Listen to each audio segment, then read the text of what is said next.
യുപിയിലെ ഫത്തേപൂർ ലാലൌലിയിലെ നൂരി ജുമാ മസ്ജിദ് ജില്ലാ ഭരണകൂടം പൊളിച്ചു നീക്കി. അനധികൃത നിർമ്മാണം ആരോപിച്ചാണ് നടപടി.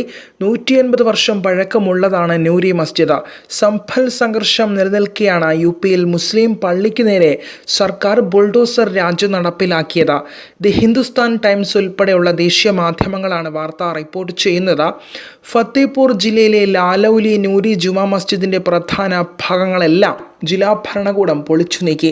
3 വർഷത്തിനിടെ അനധികൃതമായി കയ്യേറിയ സ്ഥലത്താണ് പള്ളി നിർമ്മിച്ചതെന്നാണ് ജില്ലാ ഭരണകൂടത്തിന്റെ വാദം.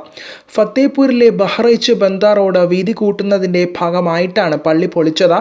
JCB ഉപയോഗിച്ച് വൻ പോലീസ് സന്നാഹത്തോടെയാണ് ജില്ലാ ഭരണകൂടവും PWD വക്താക്കളും പള്ളി പൊളിക്കാനെത്തിയത്. അതേസമയം അനധികൃത നിർമ്മാണം പരിശോധന നടത്താനും നീക്കം ചെയ്യുന്നതിനും ആവശ്യമായ സമയം സർക്കാർ അനുവദിച്ചില്ലെന്ന് പള്ളി കമ്മിറ്റി വക്താക്കൾ ചൂണ്ടിക്കാട്ടി. സംഭലിന് പിന്നാലെ ഉത്തർപ്രദേശിൽ മുസ്ലിം ആരാധനാലയങ്ങൾക്ക് മേലുള്ള ആക്രമണം BJP സർക്കാർ തുടരുകയാണെന്ന് പ്രതിപക്ഷവും ആരോപിച്ചു. News desk Mallu 1.